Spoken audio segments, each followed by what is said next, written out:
और जिस घर में साथ संगति होती है, अब की बार आप जिस भी साथ संगति में जाओ, जहां भी साथ संगति में जाओ, दास ने पहले कहा था कि जबरदस्ती साथ संगति मत रखवाओ। जिस घर में सभी लोग उपदेशी नहीं हैं, जिस घर के लोग मर्यादा में नहीं हैं, उस घर में साथ संगति मत रखवाओ। अब की बार आप नोट कर लेना, जिस घर में साथ संगति है उसमें यदि पूरा परिवार उपदेशी नहीं है और पूरा परिवार यदि परमात्मा की मर्यादाओं में नहीं है, पूरा परिवार यदि बिल्कुल, अगर किसी भी परिवार के सदस्य के आंख में, नाक में, कान में कोई सोना चांदी, कोई नकली, कोई चूड़ा चाड़ी कुछ भी दिखाई दे जाए, वहां से उठ के आ जाओ, बिल्कुल उठ के आ जाओ कि भगत जी हमें कोई लेना देना नहीं है। अगर आपके घर में आपके लोग बात नहीं मानते हैं, आपके घर में सभी लोग उपदेशी नहीं है, तो आप क्यों पंगा ले रहे हो बीच में? कोई जरूरी है आपको साथ संगति करवाना? जिसके घर में साथ संगति है वहां यदि आपको साथ संगति के नियमों के विरुद्ध कोई भी बात लगे, एक बार तो उसको वहीं बोल दो। अगर वो बात को स्वीकार करता है और उसी समय उस भूल में सुधार करता है तो ठीक है, नहीं तो उठा के थैला भाइयों को सच्चाई बोल के कि भैया मैं तो इस कारण से यहां से जा रहा हूं, मैं बिल्कुल नहीं रुकने वाला भाई, बाकी मेरा किसी से कोई राग द्वेष नहीं है। गफलत नहीं चलेगी, गफलत चलेगी मार खा जाएंगे, ध्यान रख लेना। तो जिस भी साथ संगति वाले परिवार में माता बहनों का पहनाव ठीक नहीं है, अगर कोई ऐसे टाइट कपड़े पहन रखे हैं, कोई टाइटी फाइटी पहन रखी है, कोई पजामी ऐसी टाइट पहन रखी है, ऐसे कोई सोना चांदी, कोई कानों में कहीं, कोई नाक में कोई है, या उनका बोलचाल ठीक नहीं है, उनका व्यवहार ठीक नहीं है, पुण्यात्मा हाथ जोड़ के निकल लो। इस भक्ति मार्ग में भाईचारा नहीं चलेगा, 1% ही भाईचारा नहीं चलेगा। हमने मैनेजमेंट की तरह कोई कॉम्बिनेशन नहीं बिठाना कि तेरे को कोऑर्डिनेटर बना दूं, तू हमारे को सिंहपुरा का आश्रम दे दे, तू वहां की वो संभाल ले, 4 नामदान के अंदर कॉम्प्रोमाइज नहीं चलेगा इसमें। परमात्मा के मार्ग में मार खा जाओगे, देख लेना। हमने भगवान प्रसन्न करना है, भगतों को प्रसन्न नहीं करना, भगतों को प्रसन्न नहीं करना, भगवान को प्रसन्न करना है। उसी घर में साथ संगति रखवाओ जिस घर में पूरे भगत हैं, मर्यादित हैं, एक एक नियम पे हैं। जिस घर में यह आडंबर अभी भी चल रहा है उस घर में साथ संगति नहीं। चाहे कोई जी हो, चाहे कोई भी हो, चाहे XYZ कोई भी, परमात्मा से बढ़ के कोई नहीं है। कोई शर्मा शर्मी नहीं चलेगी, कुछ नहीं चलेगा आपको जरा भी। देखो आप किसी भी साथ संगति में जाओ, उस साथ संगति में अपनी तरफ से हमने कोई गलती नहीं करनी है, अपनी तरफ से कोई राग द्वेष नहीं फैलाना, किसी को कोई ऊंच नीच नहीं बोलनी, प्यार प्रेम से बोलना है। ऐसा नहीं कि हम दूसरों में हम कमियां निकालने लग जाए, हमारे अंदर सारी कमियां हैं।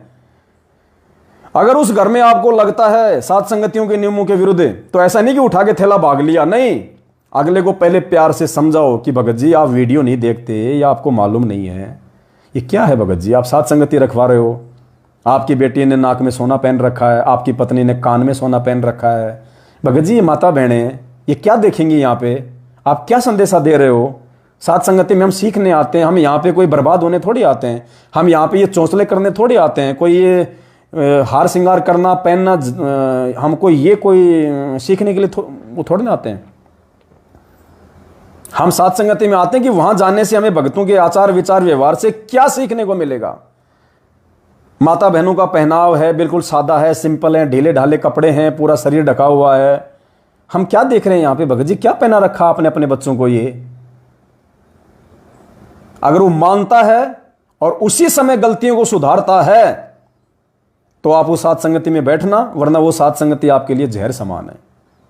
फिर उस भगत के घर का अनाज खाना भी जहर खाना है। अगर वो मर्यादा में नहीं है तो इसका मतलब फिर वो मान बढ़ाई के लिए देखा देखी में डले ढो रहा है। ऐसों को ना तो साथ संगति में जाने का फायदा है, ना उस घर में रखवाने का कोई फायदा है। समझाना हमारी ड्यूटी है, नहीं समझता है तो आप देख लो उसी समय निकलना है या आपको सुबह निकलना है।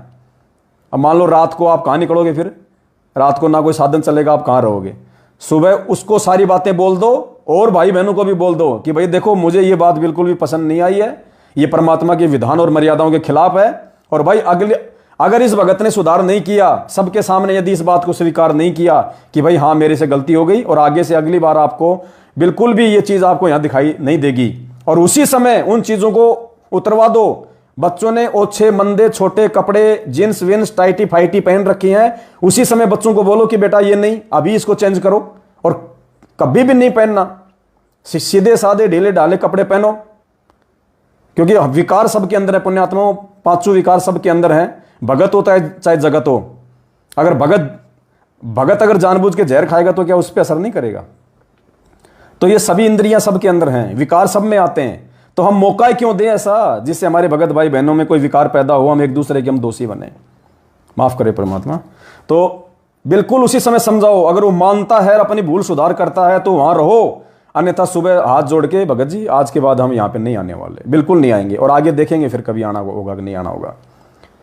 क्योंकि ये कोई परमानेंट कोई पट्टा नहीं लिख दिया किसी के कि उसके घर पे सात संगति होगी तो वहीं होगी, कोई पट्टा नहीं है। जब तक मर्यादा में है तब तक होगी, गुरु जी का आदेश और आशीर्वाद होगा तब तक होगी, अन्यथा कोई नहीं आने वाला, कोई नहीं जाने वाला। अब मूर्ख नहीं है कोई संगत में, तो बहुत सोच समझ के प्यार प्रेम से, और बिल्कुल सात संगति में जाने वालों ने भी अगर कोई सवाल जवाब करना है सामने वाले से, मान लो कोई गलती हो रही है तो ऐसा नहीं कि जाते उसके सीने में उसके तीर मार दो, साइड में बैठा के प्यार से समझाओ उसको, अकेले को, कि भगत जी देखो ये गलती है। ऐसा भी नहीं कि छोटी छोटी बातों पे आप गलती निकालने लग जाओ, भगत जी आपने टमाटर ऐसे नीचे कैसे डाल दिया, ये झूठा हो गया, वो हो गया, ऐसे नहीं। मुख्य मुख्य जो मर्यादा है उन चीजों को, और साइड में जाके प्यार से समझाओ, मानता तो ठीक है, नहीं अगली बार हाथ जोड़ लो। देखो बार बार ये बातें नहीं बताई जाएंगी, इसलिए दास थोड़ा थोड़ा इन बातों का जिक्र कर रहा है। अब इतना समय भी नहीं होता है, परमात्मा ने बहुत सारी सेवाएं दे रखी हैं, आगे क्या पता परमात्मा और किस सेवा के लिए प्रेरणा कर दें, मालिक के हाथ में है। और बाकी बहुत बढ़िया दया है गुरु जी की, छप्पर फाड़ मेहर है हम सत्सेवक भाई बहनों पे परमात्मा की। ना परमात्मा कोई सेवाओं की कोई कमी छोड़ रहा, ना सेवाओं के लिए परमात्मा कोई पैसों की कोई कमी छोड़ रहा, ना हमारे काल भगवान पीछे कोई दुश्मन लगाने की कोई कमी छोड़ रहा, और उन दुश्मनों के मुंह खट्टे हो रहे हैं, मुंह फिट्टे हो रहे हैं, उनके बेचारे जल के भुन के राग का गोला बन गए वो। ये भगवान क्या होगा उन आदमियों का, हे परमात्मा। हमने तो सोचा था सिकंदर लोधी को ही रोग था सबसे बड़ा, यहाँ तो पता नहीं कितनों को ईर्ष्या का रोग हो रहा है, बेवजह बेवजह नीचा गिरा दो उसे, नीचा गिरा दो उसे। अरे मैं नीचा गिरूंगा, मैंने पहले भी कहा था, मैं दो ही कारणों से नीचा गिर सकता हूं, तीसरा कारण मुझे गिराने का नहीं है। सबसे पहला कारण मुझे मेरा परमात्मा गिरा सकता है, दूसरा कारण मुझे मेरे कुकर्म गिरा सकते हैं। बस इन दो चीजों के अलावा तीसरा कोई किसी को नहीं गिरा सकता, किसी भगत को कोई नहीं गिरा सकता। या तो परमात्मा गिरा सकता है या भगत के अपने कुकर्म गिरा सकते हैं। और भाई कर्म कुकर्म की भगवान ने जानकारी दे दी, फिर भी जीव हैं पुण्यात्माओं। मैं कान पकड़ के सभी मेरे भगत भाई बहनों से एक बार आज के दिन पुनः माफी मांगता हूं, अगर मुझ पवन दास की तरफ से अगर मन वचन कर्म से, क्योंकि देखो मैं जीव हूं, पांचों विकार मेरे अंदर भी हैं पुण्यात्माओं। ऐसा नहीं है कि मैं कोई दूध का धुला हुआ हूं, या आप सभी सत्सेवक भाई बहन आप जो है दूध के धुले हुए हैं। गलती हम सबसे होती है मन कर्म वचन। परमात्मा की मुख्य मर्यादाओं में गलती मत करो, छोटी मोटी गलतियां हैं वो हम साथ संगति से इसलिए जुड़े हैं, भगवान ने इसलिए जोड़ा, और इसीलिए भगवान ने आके ज्ञान दिया कि धीरे धीरे हम भक्ति मार्ग में आगे बढ़ेंगे, अपनी उन गलतियों को भी हम ठीक करते चलेंगे। बाकी ऐसे कोई बड़ी गलती का जिससे कि परमात्मा हमसे बिल्कुल दूर हो जाए, हमसे बिल्कुल नाराज हो जाए परमात्मा, वो गलतियां हम भगत भाई बहनों ने नहीं करनी है। मालिक से प्रार्थना करते रहें। और बाकी छोटी मोटी गलतियां पुण्यात्माओं, हम गलतियों के पुतले हैं। गुरुदेव कहते हैं किस ब्रह्मांड में कोई भी ऐसा जीव नहीं है जिसमें ये विकार ना हो, और विकार हैं तो छोटी मोटी गलतियां होती हैं, लेकिन उन गलतियों को सुधारने के लिए भगवान ने हमें भक्ति दी है। हम एक दिन में कोई भगत नहीं बन जाएंगे, बहुत समय दिया परमात्मा ने। हम भक्ति करते रहेंगे, अपने गुण अवगुणों को देखते रहेंगे, एक दूसरे से समझते रहेंगे, समझाते रहेंगे, परमात्मा की मर्यादित भक्ति करेंगे, तो पुण्यात्मा इन सारी चीजों के चलते हमारे वो विकार धीरे धीरे धीरे धीरे समाप्त होंगे। तो बस इतनी सी दास की प्रार्थना है। मैं भी विकारी जीव हूं, ऐसी बात नहीं है, मेरे मन में भी कभी कभार किसी चीज को लेकर दोष आ जाता है, लेकिन फिर मालिक से अरदास करते हैं, मालिक से प्रार्थना करते हैं। लेकिन अगर हम एक दूसरे को उसकी कमियां नहीं बताएंगे, हम एक दूसरे को प्यार प्रेम से नहीं समझाएंगे, तो कैसे तो सामने वाला समझेगा और कैसे वो अपनी गलतियों को जो है वो सुधार करेगा। तो मर्यादा में हैं तब तक तो भगवान साथ में है।